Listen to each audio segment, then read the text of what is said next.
ఫిబ్రవరి 2న ఏపీకి కాంగ్రెస్ అగ్రనేతలు రానున్నట్లుగా తెలుస్తోంది. సోనియా గాంధీ, రాహుల్ గాంధీ, ఖర్గే ఏపీకి రానున్నారు. సింగనమల నియోజకవర్గంలోని బండ్లపల్లికి వెళ్లనున్నారు. బండ్లపల్లిలో మహాత్మా గాంధీ ఉపాధి హామీ పథకం రద్దుకు వ్యతిరేకంగా నిరసన కార్యక్రమంలో పాల్గొంటారు. ఈ నిరసనలో సోనియా గాంధీ, రాహుల్ గాంధీ, ఖర్గే పాల్గొనున్నారు.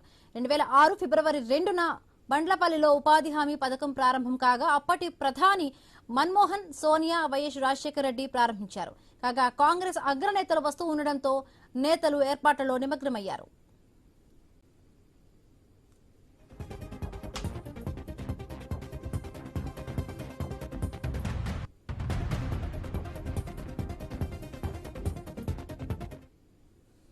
ఫిబ్రవరి 2కు ఏపీకి కాంగ్రెస్ అగ్రనేతలు రాబోతున్నారు. రైట్, మరిన్ని పూర్తి అప్డేట్స్ మా కరెస్పాండెంట్ రామాంజనేయులు అందిస్తారు. రామాంజనేయులు,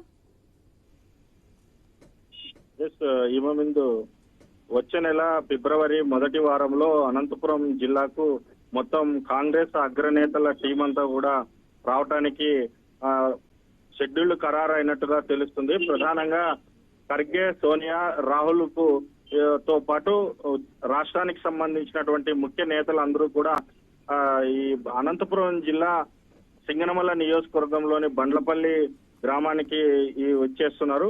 అయితే గతంలో ఇక్కడ ఉపాధి హామీ పథకంకి కాంగ్రెస్ పార్టీ లాంచ్ చేసిన గ్రామము. అయితే బండ్లపల్లిలో ఉపాధి హామీ పథకాన్ని ఆ రోజు ప్రారంభించారు.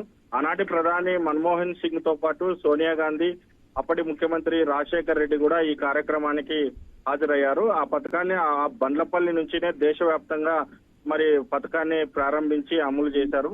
మహాత్మా గాంధీ జాతీయ ఉపాధి హామీ పథకానికి ఆ రోజు నామకరణం చేయడం జరిగింది.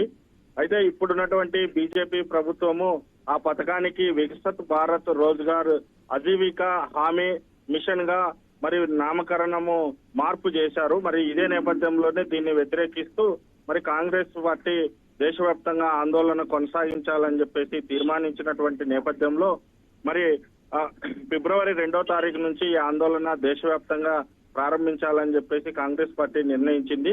ఇందులో భాగంగానే మరి ఎక్కడైతే పథకం ప్రారంభించారో ఆ బండ్లపల్లి నుంచినే ఉద్యమాన్ని ప్రారంభించే యోచనలో కాంగ్రెస్ పార్టీ అధినాయకత్వం ఉంది.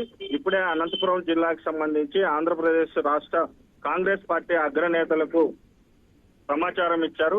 మరి ఫిబ్రవరి 2వ తారీఖున అక్కడ బండ్లపల్లి నుంచి ఈ పథకాన్ని వ్యతిరేకిస్తూ మరి ఈ నామకరణాన్ని మార్పు చేయడాన్ని వ్యతిరేకిస్తూ మరి ఆందోళన చేపట్టాలని చెప్పేసి ఇక్కడున్న నాయకులందరికీ కూడా ఇప్పటికే ఆదేశాలు రావడం జరిగింది. ఆ మేరకే ఇవాళ కేంద్ర మాజీ మంత్రి చింతామోహన్ కూడా పర్యటించారు. మరి ఏర్పాట్లను కూడా పర్యవేక్షిస్తున్నారు. మరి ఖచ్చితంగా ఫిబ్రవరి 2వ తారీఖున తారీఖు కూడా ఖరారైనట్టుగా తెలుస్తుంది. Right, thank you Ramanjaneyulu, thanks for the updates.